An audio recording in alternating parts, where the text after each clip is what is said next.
KTV Originals।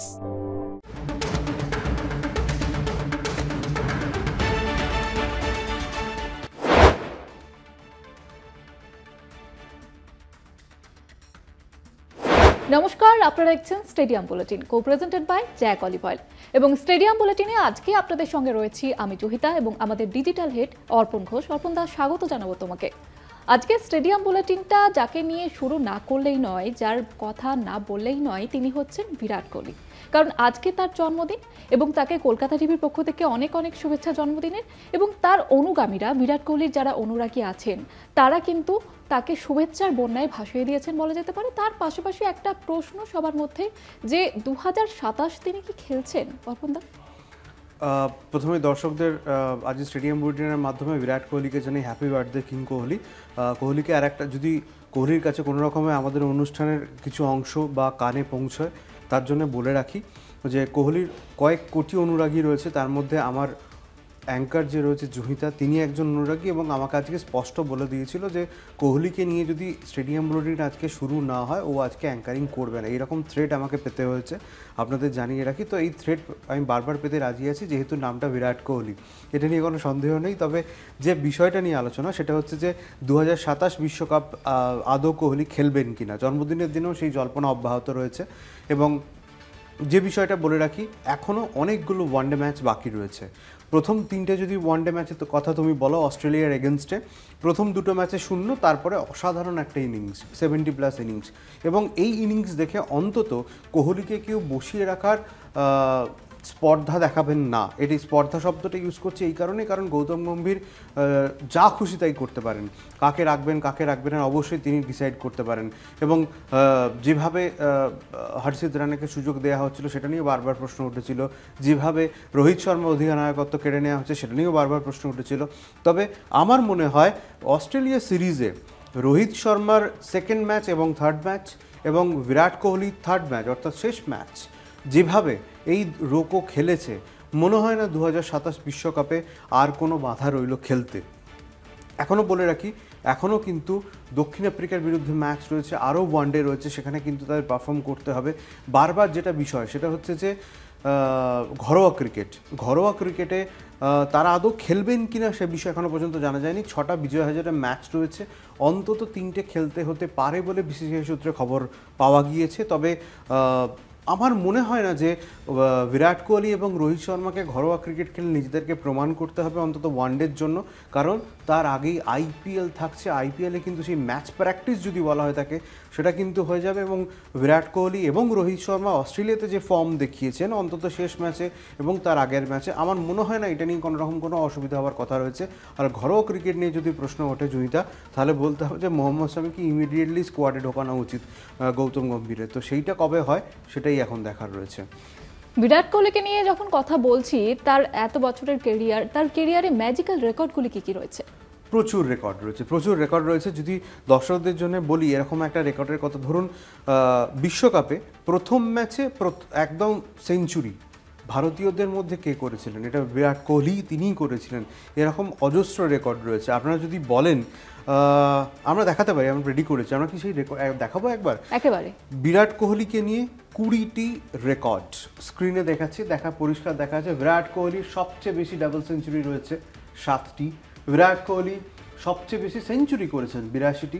বিরাট সবচেয়ে বেশিবার man of the ম্যাচের পুরস্কার জিতেছেন, সেটা হচ্ছে 69 টাইমস। বিরাট কোহলি তার আন্তর্জাতিক অভিষেকের পর থেকে এখনও পর্যন্ত 3034টি বাউন্ডারি হাঁকিয়েছেন।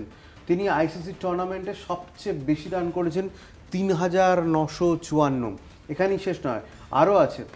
কোহলি সবচেয়ে বেশিবার প্লেয়ার অফ দ্য সিরিজ হয়েছে, ম্যান অফ দ্য সিরিজ বলতে যেটাকে বোঝায়, সেটা 21 বার। উইকে আইসিসি টুর্নামেন্টে সবচেয়ে বেশি 50 রান করেছেন, মানে হাফ সেঞ্চুরি করেছেন 39 বার। আইসিসি টুর্নামেন্টে কোহলি সর্বাধিক প্লেয়ার অফ দ্য ম্যাচ হয়েছেন, অর্থাৎ 15 বার। বিরাট কোহলির সবচেয়ে বেশি আইসিসি অ্যাওয়ার্ড রয়েছে 10 বার। আইসিসি টুর্নামেন্টে কোহলি সর্বাধিক প্লেয়ার অফ দ্য সিরিজ হয়েছেন আইসিসি টুর্নামেন্টে, সেটা হচ্ছে 3 বার। সবে মাত্র 10টা দেখানো হয়েছে, আরও 10টা রেকর্ড আমরা রেডি করেছি। কি একবার দেখে নেওয়া যাক। সেটা হচ্ছে কোহলি আইসিসি টুর্নামেন্টে ফাইনালে সবচেয়ে বেশি রান করেছেন 811। কোহলি অধিনায়ক হিসেবে সবচেয়ে বেশি রান করেছেন 12,883। অধিনায়ক হিসাবে সবচেয়ে বেশি দ্বিশত রান অর্থাৎ ডাবল সেঞ্চুরি কোহলির দখলে 7টি। বিরাট কোহলি অধিনায়ক হিসাবে সবচেয়ে বেশি রান করেছেন, মানে সেঞ্চুরি করেছেন, সেটা হচ্ছে 41। আন্তর্জাতিক অভিষেকের পর থেকে সর্বাধিক রানের রেকর্ড বিরাট কোহলির দখলে রয়েছে 27,673 রান। এখনও 5টি রেকর্ড আমরা বের করেছি। কোহলির সবচেয়ে বেশি আন্তর্জাতিক হাফ সেঞ্চুরি রয়েছে 144টি। অধিনায়ক হিসাবে সবচেয়ে বেশি প্লেয়ার অফ দ্য ম্যাচ পাওয়ার রেকর্ডও কোহলির দখলে, সেটা 27টি। অধিনায়ক হিসাবে সবচেয়ে বেশি 12টি প্লেয়ার অফ দ্য সিরিজ পাওয়ার রেকর্ড রয়েছে। জয়ের নিরিখে তিনি 18,172টি আন্তর্জাতিক জয়ের রেকর্ড গড়েছেন। বিরাট কোহলি 58টি জয়সূচক সেঞ্চুরি করেছেন, অর্থাৎ তার সেঞ্চুরির মাধ্যমে কিন্তু ম্যাচ জয় এসেছে, অর্থাৎ ভারতীয় দলের যে ভারতীয় দল জিতেছে এটা বলা যেতে পারে। এবং তার চেয়েও বড় কথা হচ্ছে আরও ইনফরমেশন আছে, সেগুলোকে একটা ছোট্ট ব্রেকে নিয়ে দেবে। একেবারে এখন বিরতির সময় হয়ে গিয়েছে, তাই একটা বিরতি নিতেই হচ্ছে। ফিরছি বিরতির পর, সঙ্গে থাকুন। ফিরে এলাম বিরতির পর, আপনারা দেখছেন স্টেডিয়াম বুলেটিন। এবং বিরতিতে যাওয়ার আগে অর্পণদা যে বিষয়টি নিয়ে আলোচনা করছিলে তুমি, সেটা হচ্ছে কোহলির প্রচুর রেকর্ড রয়েছে প্রথমত, এবং সেই রেকর্ড এখানে দেখানো পরপর অসম্ভব কার্যত। আমরা 20টা রেকর্ড দেখাতে পেরেছি, এছাড়া 8,000 থেকে 14,000 প্রত্যেকটা স্টেপ যদি দেখো 8, 9, 10, 11, 12, 13, 14 প্রত্যেকটা ক্ষেত্রে দ্রুততম হিসাবে এই রান ক্রস করার জন্য কোহলির রেকর্ড রয়েছে।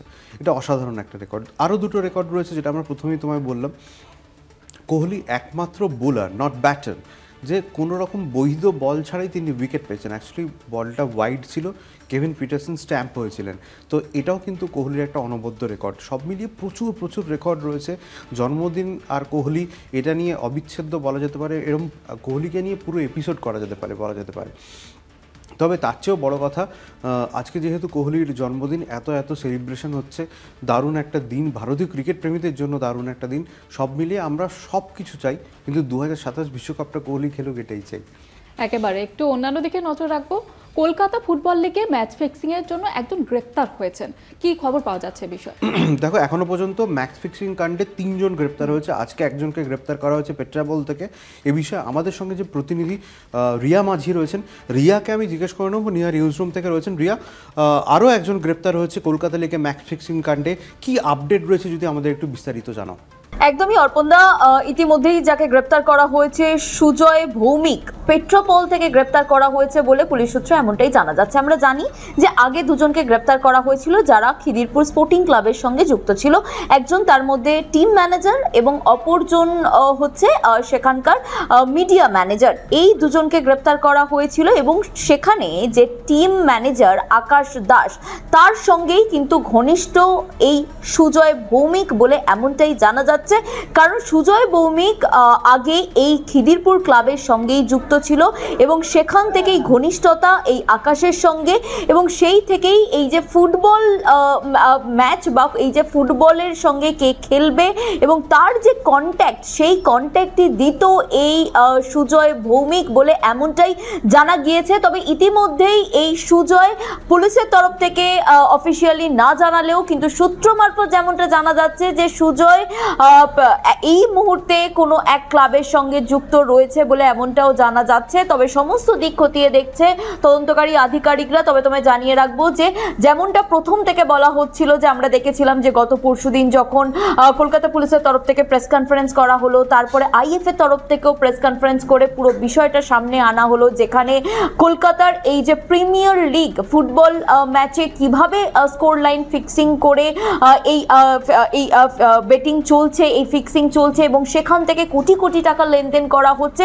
এবং এখানে শুধু যে ক্লাব মেম্বাররা এমনটা কিন্তু নয়, এই পুরো চক্রের সঙ্গে বেশ কয়েকজন মাথারা যুক্ত রয়েছে বলে এমনটাও কিন্তু প্রেডিক্ট করা যাচ্ছে। যেমন আইএফ এর তরফ থেকে করা হচ্ছে, সেই রকম ভাবেই কিন্তু পুলিশের তরফ থেকেও মনে করা হচ্ছে এবং সেই কারণেই একে একে এই গ্রেপ্তার করা হচ্ছে। এর আগে যে দুজনকে গ্রেপ্তার করা হয়েছিল, আজকে সুজয়কে গ্রেপ্তার করা হয়েছে, যাকে পেট্রাপোল থেকে গ্রেপ্তার করা হয়েছে।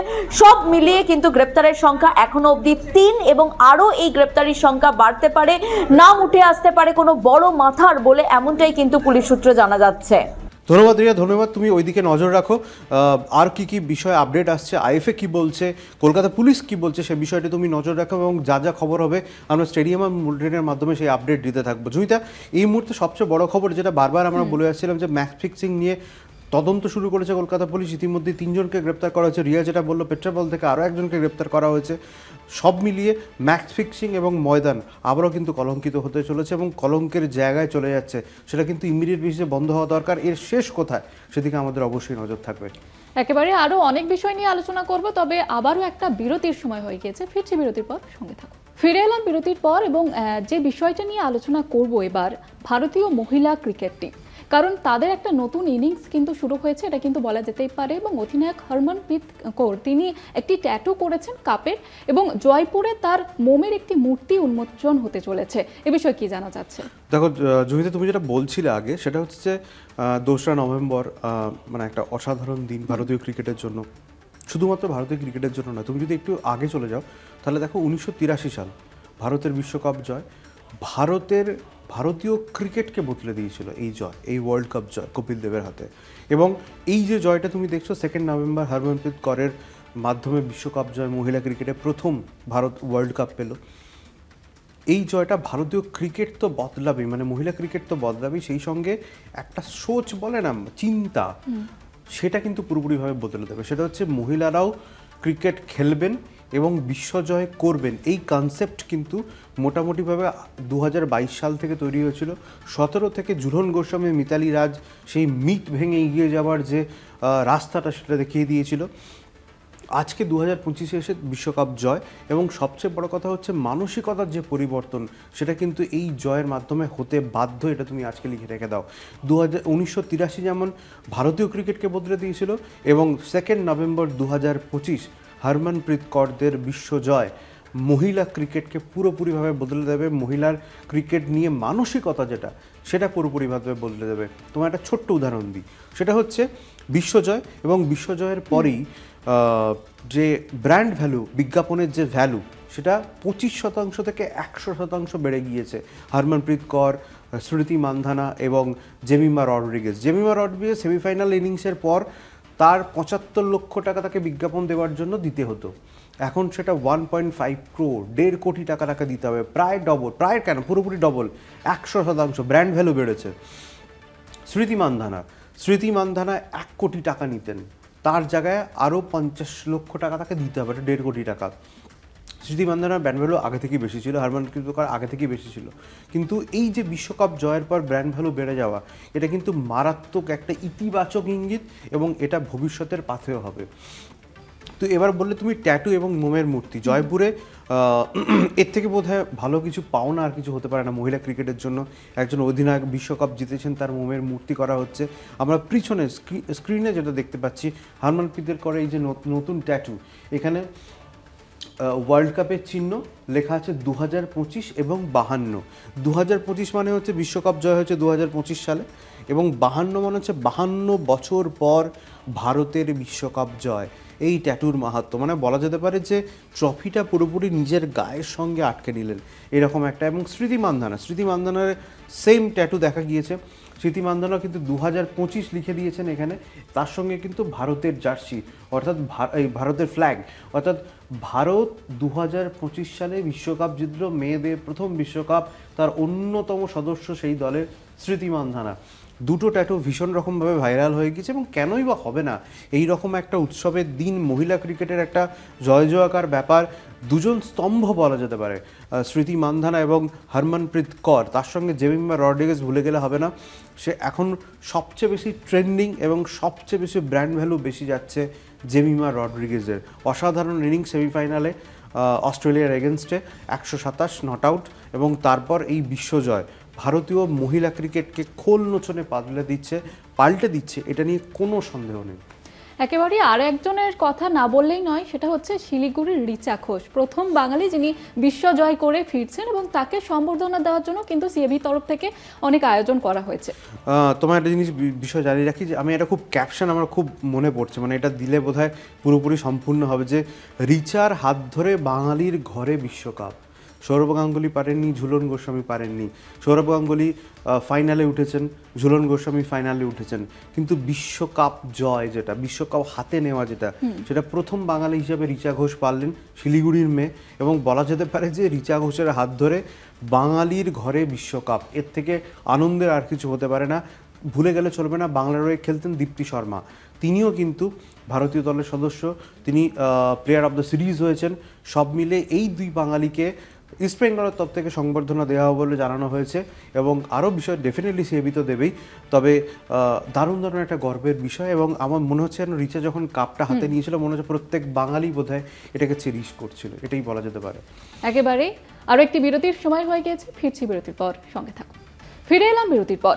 যে বিষয়টা জানতে চাইবো অর্পণদার কাছে, সূর্যকুমার যাদব এবং বুমরা শাস্তির মুখে, কিন্তু কেন?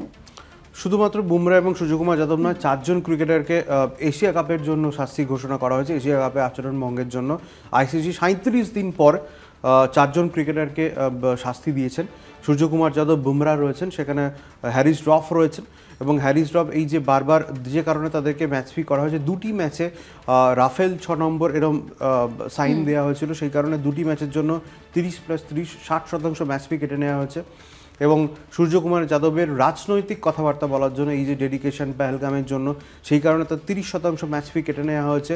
এবং আর্শদীপ সিংকে কোনোরকম কোনো শাস্তি দেওয়া হয়নি, তার একটাই কারণ, তিনি যে অঙ্গভঙ্গি করেছিলেন সেটা ম্যাচ চলাকালীন নয়, সেই কারণে তাকে ছাড় দেওয়া হয়েছে। এই মিলিয়ে মোট 4 জন ক্রিকেটারকে শাস্তি দিয়েছে 37 দিন পর আইসিসির কোড অফ কন্ডাক্টে শাস্তি দেওয়া হয়েছে। এবং এখানে মানে বলা যেতে পারে যে এশিয়া কাপের বিতর্ক অব্যাহত রয়েছে, 37 দিন পরেও রয়েছে।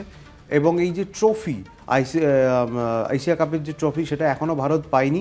আইসিসির সঙ্গে তারা মিটিং করবে, আদৌ সেখানে নাগরিক থাকবেন কিনা সেটা সন্দেহ বলা যেতে পারে। আর এই এশিয়া কাপ ভারতের হাতে কবে আসবে সেটাও এখনও পর্যন্ত কোনো রকম কোনো কনফার্মেশন নেই।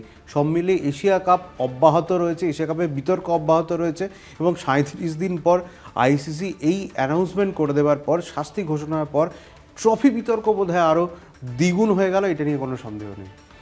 একেবারে। এবং আগামী 14ই নভেম্বর আবার একটা ধামাকা হতে চলেছে, কারণ ভারত এবং সাউথ আফ্রিকার ম্যাচ শুরু হতে চলেছে, এবং যার আসর বসছে ইডেনে। এবং ইতিমধ্যে আগামী রবিবার কিন্তু সাউথ আফ্রিকার টিম আসবে, এবং সোমবার আসবে ভারতীয় টিম। ঠিক দুই দলের কি প্রস্তুতি এবং কেমন হতে চলেছে এই ম্যাচ? দেখো, এটা হচ্ছে তোমার ওয়ার্ল্ড টেস্ট চ্যাম্পিয়নশিপ, WTCর জন্য খেলা হচ্ছে। এর আগে যা খেলা হয়েছে মোস্ট ইন্টারেস্টিং ইডেনে ম্যাচ 14 থেকে 18। তার আগে সোমবার দিন ভারতীয় দল আসছে, এবং সোমবার দিন এসেই যে প্র্যাকটিস করবে এমনটা না, হয়তো মঙ্গলবার থেকে করলেও করতে পারে। 14 থেকে 18 তারিখ ম্যাচ, এবং সব মিলিয়ে বলা যেতে পারে এই সিরিজ মারাত্মক হতে চলেছে। কেন মারাত্মক হতে চলেছে? দুটো কারণ রয়েছে। একটা হচ্ছে ডিফেন্ডিং চ্যাম্পিয়ন, WTC চ্যাম্পিয়ন হচ্ছে সাউথ আফ্রিকা, এবং তারা কোনোভাবেই ম্যাচ হারতে চাইবে না।